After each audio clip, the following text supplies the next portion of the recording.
एक second, scroll करने से पहले ये सुनो।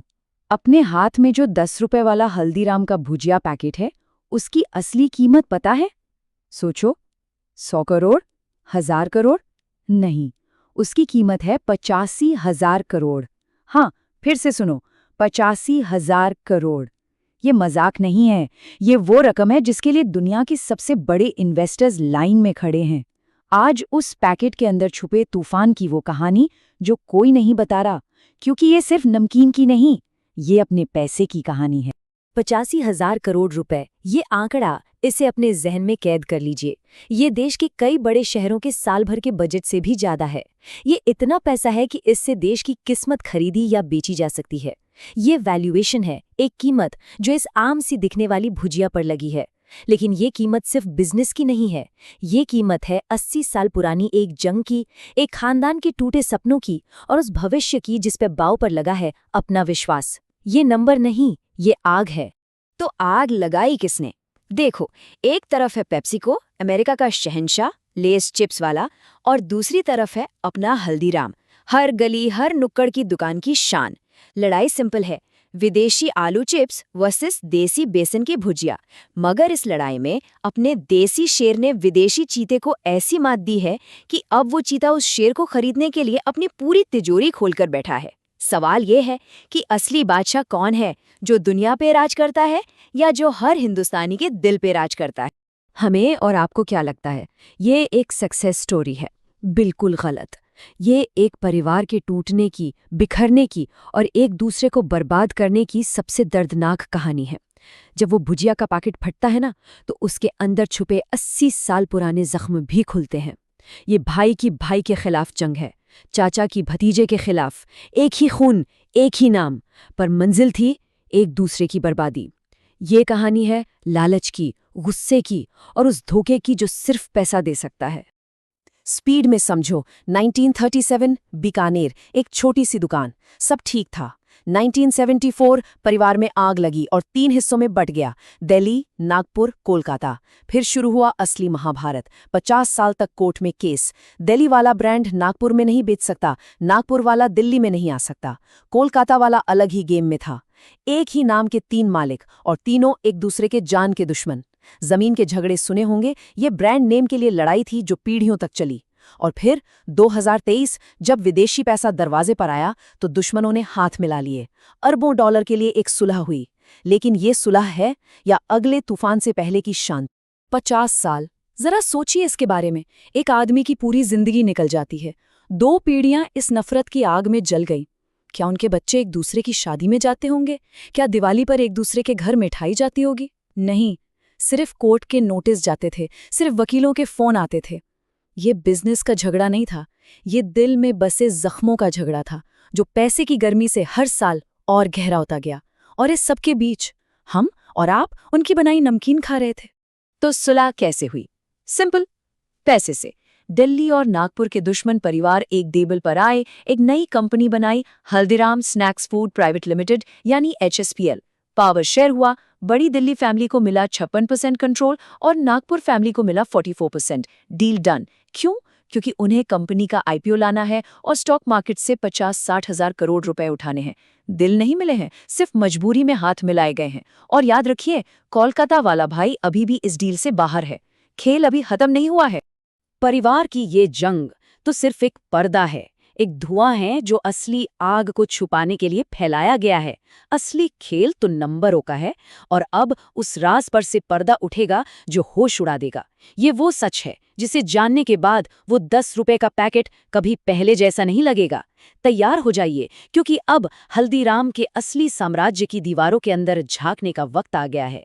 14,000 करोड़ रुपए, ये हल्दीराम की 1 साल की कमाई है। हर साल। इसका मतलब है हर दिन लगभग 40 करोड़ रुपए, हर घंटे 1.5 करोड़ से ज्यादा, हर मिनट 2.5 लाख रुपए। ये पैसा अपनी जेब से आ रहा है। वो 10-10 रुपए जोड़कर हजारों करोड़ का ये समुद्र बन रहा है। और ये सिर्फ स्नैक्स बिजनेस है, रेस्टोरेंट्स का हिसाब अलग है। ये सिर्फ शुरुआत है।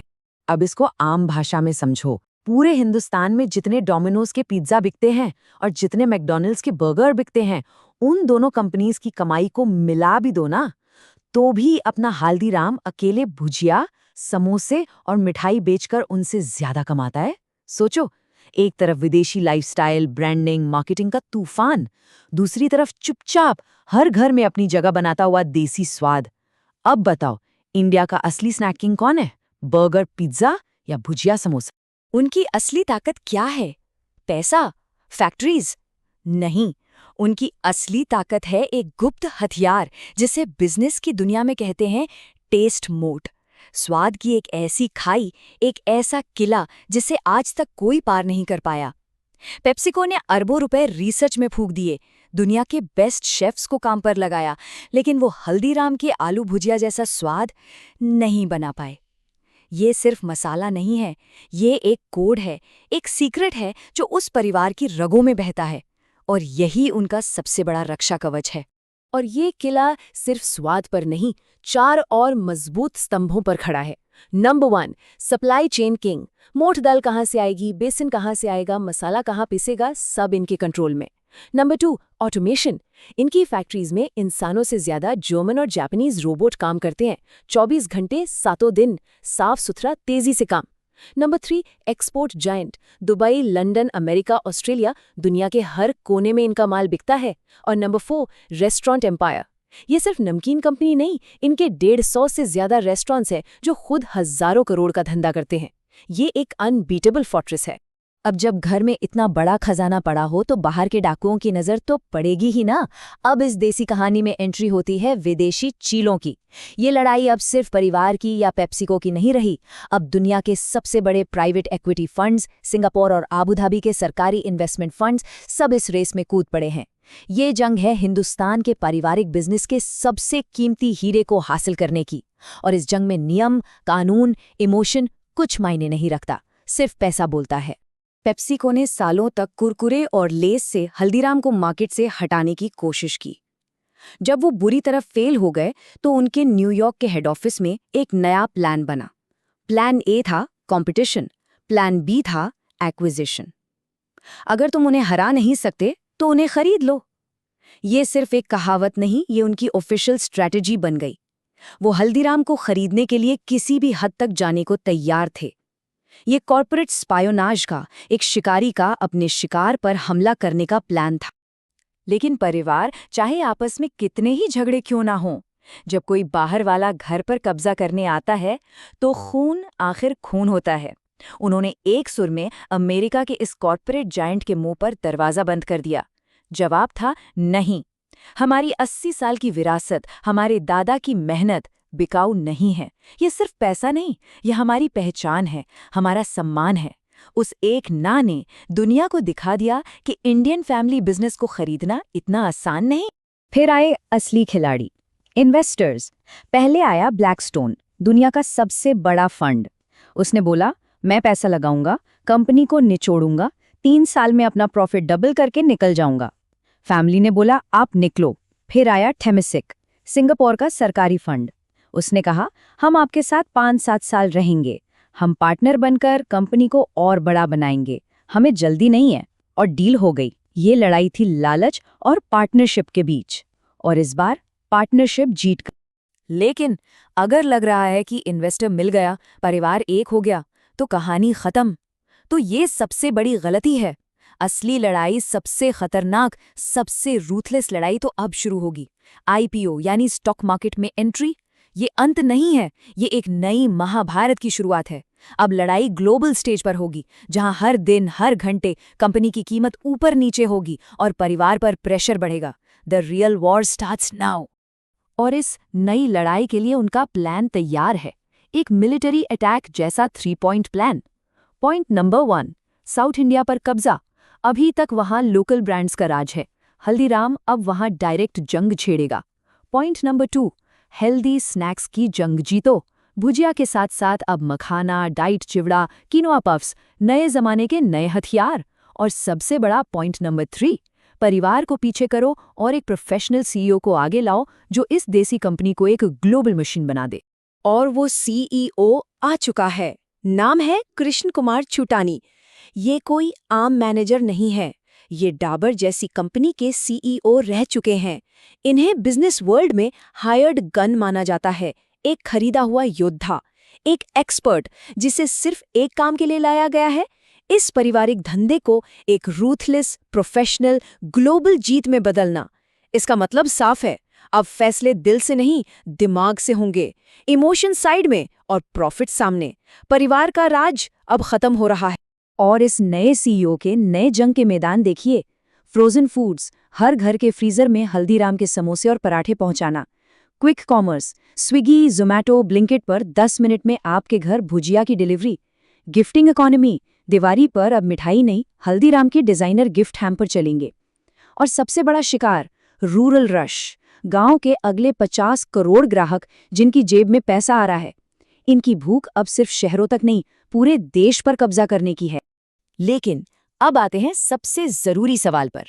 जब आईपीओ आएगा तो पैसा अपना लगेगा, शेयर हम खरीदेंगे, लेकिन खेल किसका होगा? ये एक आखिरी चेतावनी है। इस हजारों करोड़ की चमक दमक के पीछे कुछ ऐसे अंधेरे सच छुपे हैं, कुछ ऐसे खतरे हैं जिन्हें अगर नजरअंदाज किया तो मेहनत का पैसा डूब सकता है। इससे पहले कि एक भी रुपया लगे, इन 3 बड़े खतरों को समझ लीजिए। पहला खतरा श्रिंकफ्लेशन। ये एक चोर है जो चुपके से आता है। पैकेट 10 रुपए का ही रहेगा, लेकिन उसके अंदर से धीरे धीरे 10 ग्राम, फिर 20 ग्राम भुजिया कम कर दी जाएगी। ऐसा लगेगा महंगाई नहीं बढ़ी, पर जेब कट चुकी होगी। दूसरा खतरा, global inflation. Palm oil, basin, मसाले, इनके दाम युद्ध या मौसम की वजह से बढ़ें तो कंपनी का सारा प्रॉफिट खत्म हो सकता है। और तीसरा, सबसे बड़ा खतरा, असली कंपटीशन। गुजरात का बालाजी, इंदौर का आकाश, बीकानी का बीकाजी, ये लोकल राजा हैं। ये अपनी जमीन इतनी आसानी से नहीं छोड़ेंगे। असली खूनी लड़ाई तो अब शुरू होगी, गली गली, शहर शहर। तो आखिरी सवाल सिर्फ एक है, क्या अग्रवाल परिवार अपनी 80 साल की जंग को भुलाकर दुनिया के लिए एक ऐसी इंडियन मल्टीनेशनल कंपनी बना पाएगा जो पेप्सी और नेस्ले को टक्कर दे? एक नया टाटा, एक नया रिलायंस, या फिर स्टॉक मार्केट का प्रेशर, आपसी लालच और दलाल स्ट्रीट के भेड़िए उनके परिवार के इस सोने को मिट्टी में मिला देंगे?